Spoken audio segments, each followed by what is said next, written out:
Une académie d'élite pour enfants accros à Internet n'est pas une si mauvaise idée. Qu'ils soient traités comme des moins que rien parce qu'ils perdent leur temps sur nos jeux préférés. Les transformer pour qu'ils deviennent des hommes capables de toucher une femme sans se mouiller.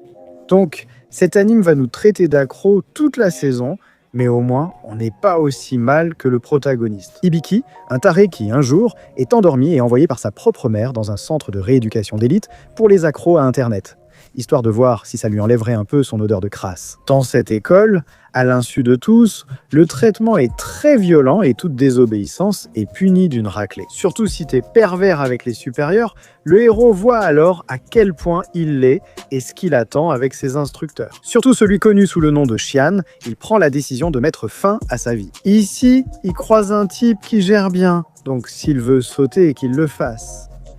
Mais il peut survivre ici en se livrant à lui, car la faiblesse attire les harceleurs. S'il devient son animal, le laissera-t-il faire, même ces femmes jeunes qui ne lui prêteraient jamais attention? Va-t-il le faire devenir homme? Mais il accepte, car l'une de ces femmes est son amie d'enfance, Chiori. Shian le sauve alors rapidement de la punition pour s'être échappé. Et cherchez quoi? Il en profite pour parler avec lui avec le gros Gudo, qui, en tant que leader le plus influent, lui avoue qu'une étudiante cache un téléphone portable. Cependant, ce type est une ordure qui exploite la fille accro à Instagram. Chiori intervient alors pour la sauver et prouver sa valeur au quartier. Cependant, le prota finit aussi par s'en mêler. Et même s'il est un peu blessé, elle s'occupe de soigner ses blessures, tout en se souvenant de lui pendant le processus. Le problème, c'est que le pro-player de Jabo s'excite pour n'importe quoi, ce qui met Chiori mal à l'aise et coupe la situation. Elle demande à Jin de lui trouver un téléphone similaire car il l'a sauvé, mais toutes deux se mettent sur la défensive. Du moins jusqu'à l'arrivée de Shin, qui avec le téléphone en main pour contacter Gudo, le donnera à la première prête à se sacrifier en mangeant le protagoniste. On découvre la joie de Jun, qui veut désespérément un portable pour parler à son petit ami. Même si elle doit le tromper, car le protagoniste n'est pas ce gentil petit ami. Cependant, Shin connaît le passé de la jeune fille et sait qu'elle a même volé ses parents pour voir son petit ami, qu'elle a rencontré en ligne et qui était un escroc notoire, et elle l'aidait. Alors, avant de l'envoyer en prison, ses parents ont choisi cette école, où sa façon d'agir pour obtenir ce qu'elle voulait n'a pas beaucoup changé, même si elle devait séduire le patron. La fille part et il ne reste que Chiori. Imagine maintenant que la fille qui te plaît te traite de loser. Elle est dégoûtée par ta tête de joueur élite Free Fire et vomit aussitôt, t'empêchant d'agir. Pourtant, le prota reste un gentleman. Comme il doit prouver ce qui s'est passé à Shin, il l'aide à récupérer le téléphone. Peu doué en travaux manuels, il met un leurre dans le préservatif, ce que la fille apprécie, tandis que Shin tient sa promesse. Le protagoniste doit à présent devenir la mascotte du type, mais il hésite encore à accepter. Il rejoint sa chambre, pensant y trouver des harceleurs, mais ils sont trop affamés pour tenir debout et subissent eux-mêmes le harcèlement de leur tuteur, accro au counter. Rien n'est aussi terrible que l'entraînement intensif où les accros sont poussés à leurs limites pour apprendre. Comme le protagoniste semblait bien s'adapter aux abus, le véritable point de rupture survient. En effet, Hibiki, voyant la situation de ses camarades de chambre, essaie de les défendre. Mais en jouant les héros, en essayant de dénoncer les mauvais traitements qu'ils subissent, personne ne le soutient. Parce que ce sont tous des petits chiens soumis, et c'est quelque chose que le protagoniste n'acceptera pas, même s'il lui défonce la bouche à coups. Chiori, pour la remercier, s'agenouille comme présidente du conseil pour demander pardon. Lors d'une bousculade, il trouve le téléphone de la fille soigneusement caché.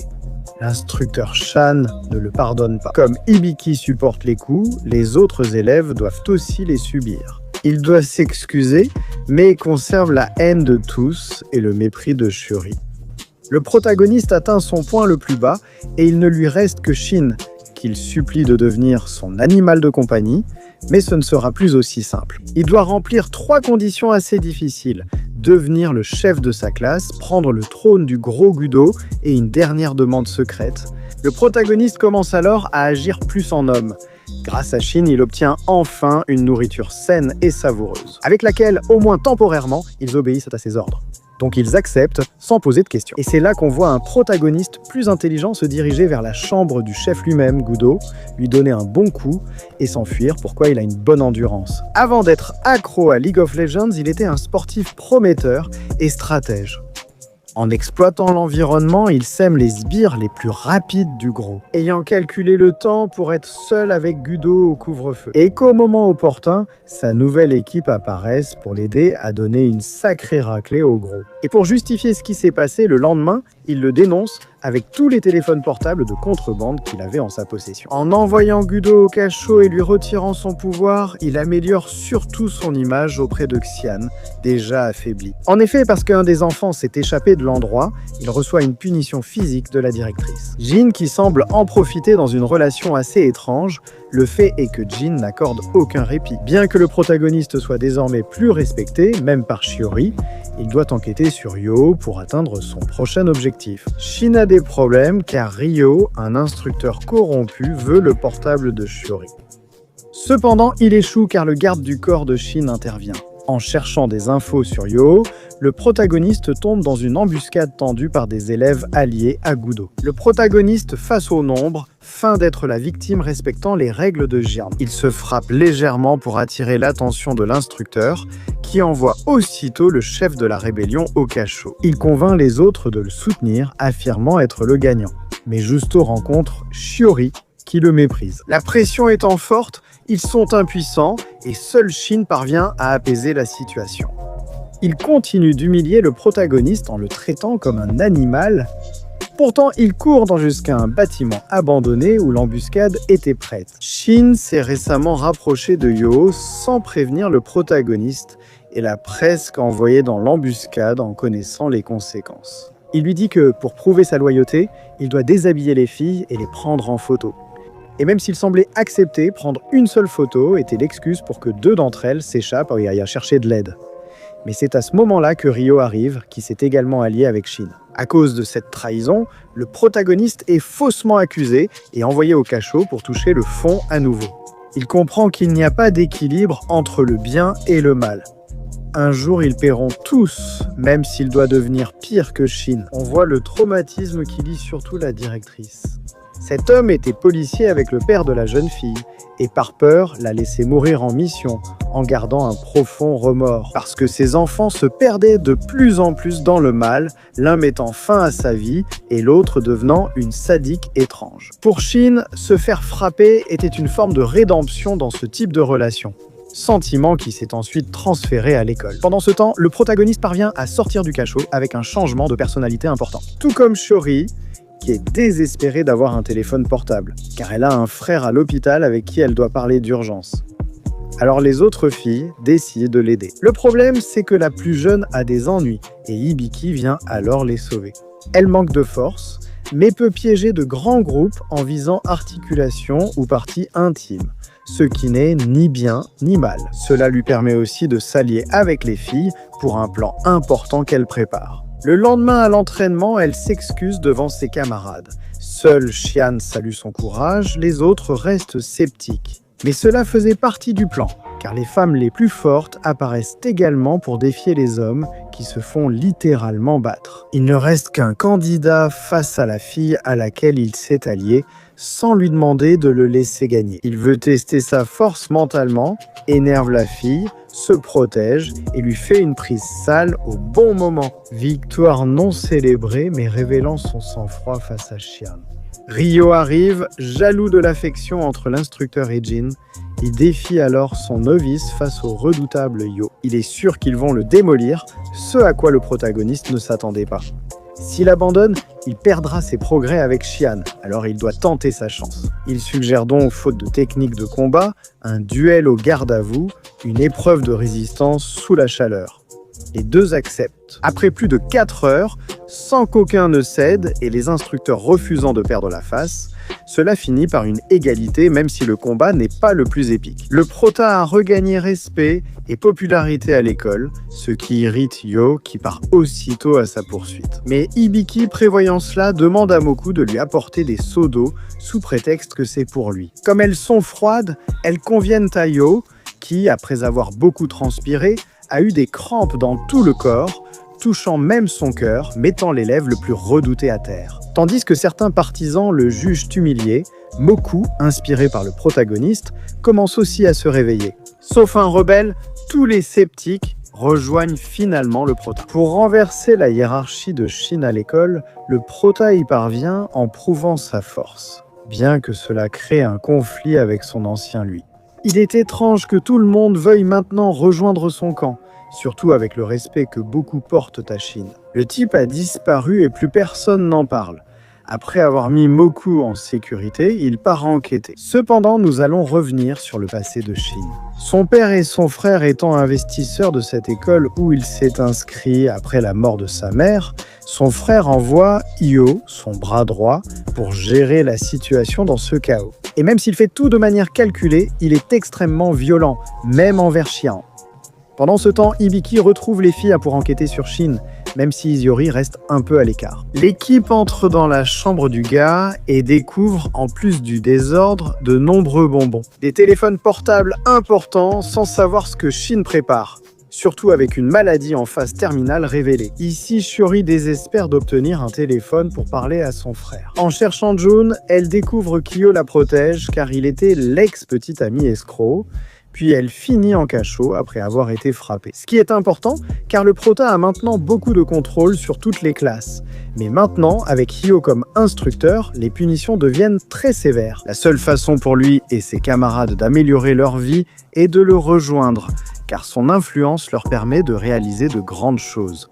Mais ce qui le convainc vraiment, c'est de voir qu'il a enfermé Shiori. Elle est si mal qu'elle sait qu'elle ne pourra jamais quitter l'école, son tuteur refusant toujours. Après la mort de ses parents et la maladie de son frère, l'homme a commencé à l'abuser.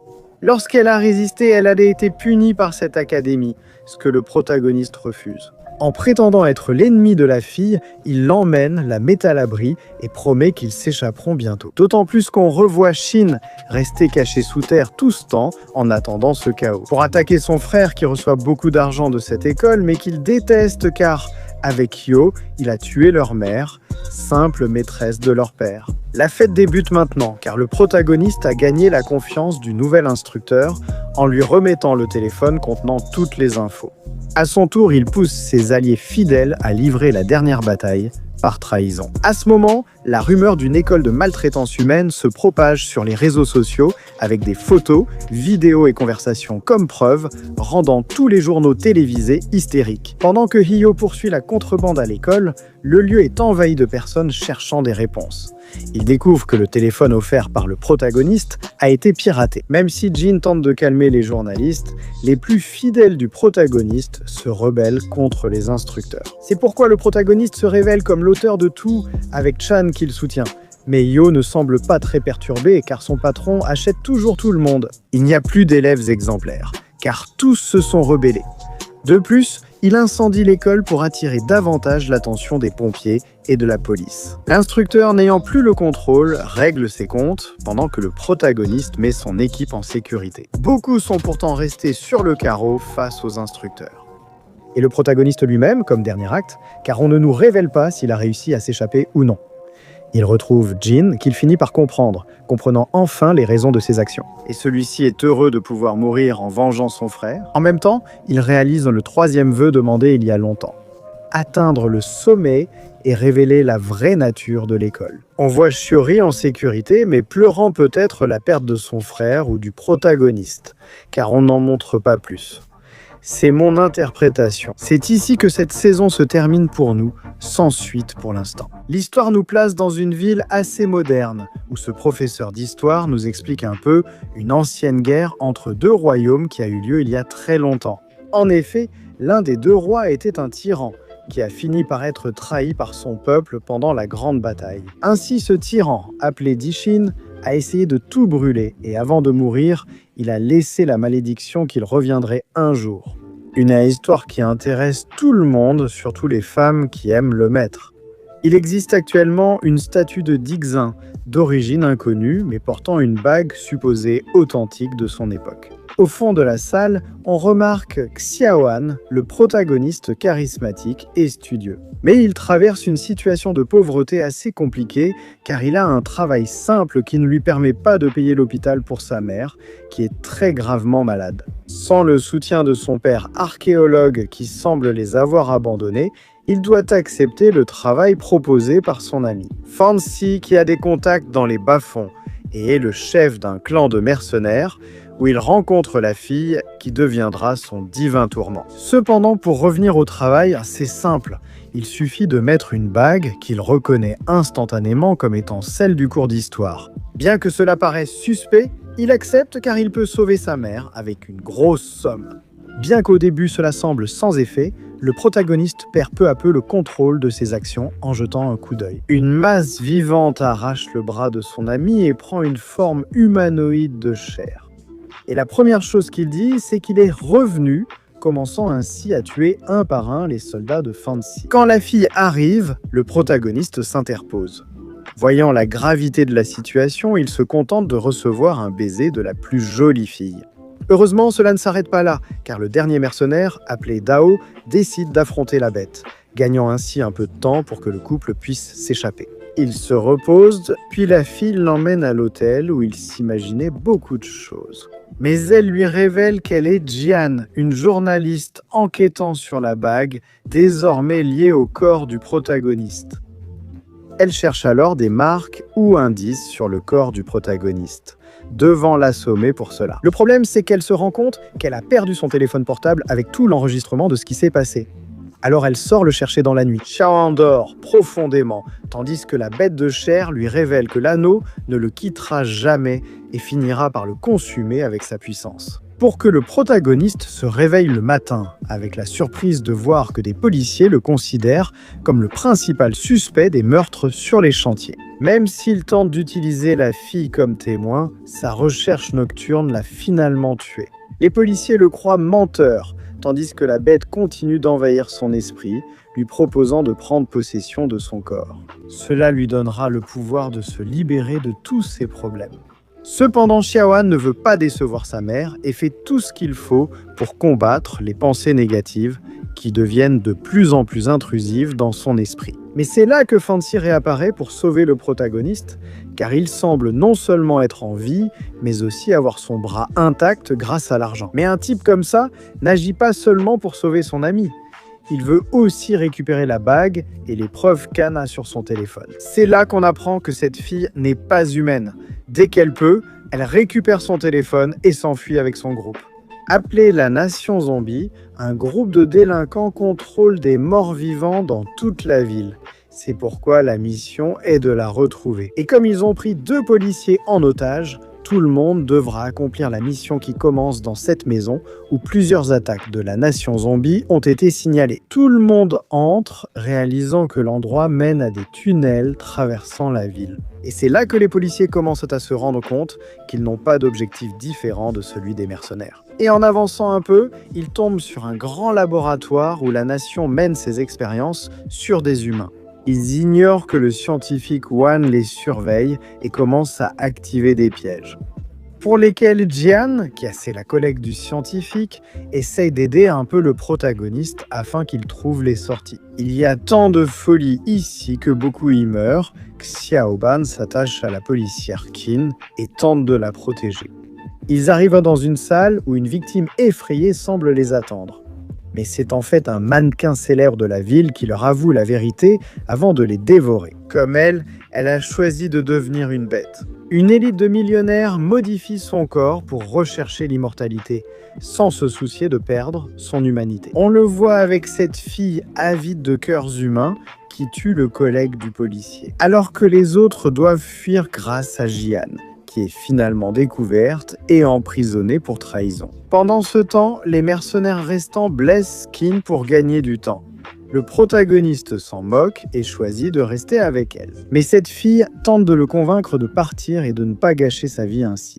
Cela le pousse davantage à rester et à affronter l'ennemi, acceptant le conflit. Contrat avec la bête de chair, donc le mannequin pense qu'elle a maintenant de la nourriture gratuite. Mais une surprise survient avec l'apparition d'un grand ennemi qui la détruit. Elle tente donc désormais de s'emparer brutalement du corps du protagoniste. Heureusement pour mes yeux, Dao réapparaît et sauve la situation. C'est là que l'ennemi se fâche vraiment, en nous donnant des détails un peu prévisibles, comme le fait qu'il est effectivement... Le corps de Xiao est requis pour une résurrection complète. Un combat débute où Dao tente d'arrêter son adversaire grâce au corps à corps. Pendant ce temps, Jian libère certaines expériences de Wan, provoquant le chaos et activant le système d'inondation. Ce qui complique la situation, surtout pendant le combat, car la bête est supérieure aux mercenaires. Mais ici, le protagoniste sent le pouvoir de l'anneau dans sa main. Une partie de ce qui a été dit a été absorbée par Xiao Wan, lui donnant un bras. Certaines compétences démoniaques, combinées à l'anneau, surpassent la bête de chair qui finit désintégrée. Le plus urgent est de fuir, surtout après avoir rencontré Jian, car Qin a été capturé par le scientifique. Cependant, les mercenaires ont laissé une mine à l'entrée pour retarder la poursuite, bien qu'il soit déjà mort, heureusement. Ici, la fille reste seule avec le protagoniste et lui révèle son plus grand secret. Elle a des marques sur le corps qui lui permettent d'absorber l'énergie, laissant le protagoniste l'admirer. Ils poursuivent et atteignent un étang à traverser à la nage. L'inondation a fusionné toutes les expériences de Wan en une seule. Les deux guerriers doivent gérer l'abomination car le protagoniste ne maîtrise pas encore son bras. Le mercenaire utilise alors ses dernières armes pour gagner du temps. Et lorsqu'ils se retrouvent acculés, la jeune fille saute pour les aider afin que Wan puisse s'échapper. Et même si l'ennemi essaie à plusieurs reprises, ils finissent tous par s'échapper de la situation. Et où le protagoniste se réveille dans un hôtel avec la mauvaise nouvelle que toute la ville a appris qu'il est suspecté de meurtre et de la disparition de 2 policiers. Kim étant la fille, Do lui offre cependant une issue. Trouver le temple Tianzu, lieu légendaire où il pourrait se libérer de l'anneau. Cependant, il rend d'abord visite à sa mère, à qui il assure qu'il n'a commis aucun crime. Il promet de laver son nom et de ramener son père, donc moi aussi je veux le retour de mon père. Poursuivons avec Wan, qui a présenté ses otages à son chef, le leader zombie appelé le Cadavre. Justement le professeur d'histoire que nous avons vu au début, et qui semble être un homme plus que puissant. En réalisant que Wan a amené la fille du président, il voit cela comme une grave erreur qui attirera l'attention sur le clan. De plus, Jian ayant déjà la faveur du chef, le scientifique n'avait aucune chance et fut assassiné malgré ses années de service. Le chef use de la décomposition pour éliminer ses rivaux. Il rend ensuite le téléphone à la jeune fille en l'avertissant de ne pas le trahir. Pour un simple humain qui est justement capturé par Fancy, qui lui donne la dernière chance de récupérer le téléphone et d'enlever la bague avant qu'il ne doive le faire lui-même. Il se rend rapidement à la montagne du temple Tianzu. Mais il se perd vite et remarque qu'une camarade d'histoire, Fate, est présente. Elle porte un pendentif que les habitants du coin pensent être volé. Alors Xiaohan fait tout ce qu'il peut pour la protéger. Mais ils finissent par tomber dans un ravin où, heureusement, le pouvoir du protagoniste les sauve d'une mort certaine, même s'ils se retrouvent sur une plateforme suspendue où ils doivent passer la nuit. Pendant ce temps, le protagoniste se souvient un peu de son père, et comment il les a abandonnés justement à cause d'un travail secret en archéologie. Et si sa présence maintenant avait pu éviter tous ces problèmes. Mais ici, l'Échine apparaît, la divinité désignée pour atteindre le temple. Ainsi, à travers un portail, il les emmène dans une grotte où le protagoniste a une sorte d'hallucination, où il voit, comme il y a de nombreuses années. Dans cette grotte, un rituel a vu un moine dévoré par ses disciples, créant un clan, probablement à l'origine de la nation zombie. C'est pourquoi le temple Tianzu a été fondé, regroupant des guerriers luttant contre ce mal. Ils poursuivent leur route en profitant du lieu. Cependant, on finit par découvrir l'emplacement du temple, qui est encore plus incroyable qu'ils ne le pensaient, où l'on voit d'autres moines. Le problème, c'est qu'ils parlent du fait que certains de leurs propres compagnons ont atteint le niveau de divinité sous forme humaine. Ils expliquent qu'il y a 5 ans, des archéologues les ont aidés à obtenir cette apparence.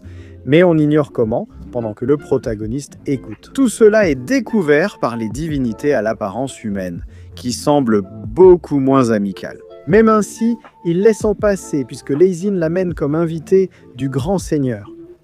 Cependant, les divinités attendaient qu'il commette la première faute pour l'affronter. Xiaohan doit donc prouver son niveau, qu'il a beaucoup amélioré en maîtrisant son bras, mais cela le rend trop sûr de lui et il perd la raison, même si cette capacité plaît au grand seigneur. Ce qui lui fait savoir qu'en effet, la bague leur appartenait, mais lorsque quelqu'un la mettait, il finissait par mourir, dont il n'y a aucun moyen de l'enlever. Il le considère malgré tout comme un potentiel successeur. Les autres divinités humaines, désapprouvant cela et voulant éviter de mauvaises décisions, donnent alors un poison au vieil homme durant la nuit. Cependant, ce qui le tue vraiment, c'est Fate, qu'il a fait en secret pour venger la mort de son père. Les moines perdent le contrôle, tandis que les divinités humaines se réjouissent.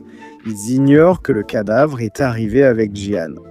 Ils cherchent à atteindre la divinité, la zone sacrée du temple, bien que Jian veuille juste voir le protagoniste. Nous découvrons pourquoi Fate a tué le grand seigneur. Il y a 5 ans, des archéologues sont venus au temple.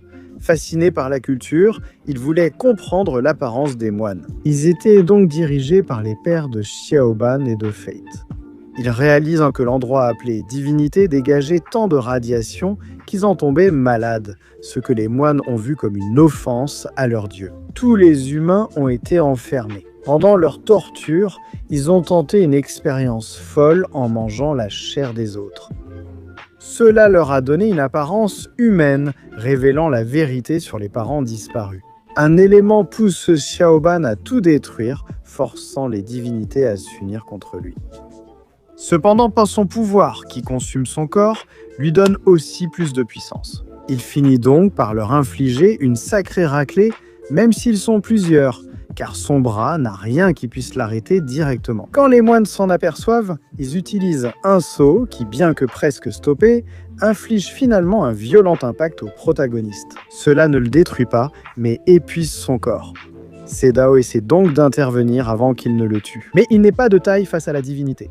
Et alors qu'il est sur le point de mourir, Lexine s'interpose pour mourir à la place de son disciple, ouvrant ainsi la voie au nouveau mandat de l'une des divinités. Dans sa méchanceté, il veut récupérer l'anneau et poursuivre ses expériences secrètes, ce qui les rend pires que la nation zombie, lesquelles ont déjà commencé à envahir l'endroit. Les divinités doivent donc entrer dans la divinité pour sacrifier les otages et prendre l'anneau au protagoniste. Il se résigne à mourir, vaincu dans ses rêves par la nouvelle sur son père et l'état de sa mère. Cependant, ici la bête intervient à nouveau, cette fois en lui disant que son esprit de vengeance ne doit que s'intensifier. Ayant le pouvoir, il doit éliminer tous ces obstacles. Des paroles débloquent quelque chose chez le protagoniste, permettant à la série de se terminer. Il n'y a pas encore de 2e saison, mais elle est agréable à regarder. J'espère que le résumé vous a plu. N'oubliez pas l'objectif de 300 commentaires pour une nouvelle vidéo. Et comme l'a dit mon père, je vous abandonne.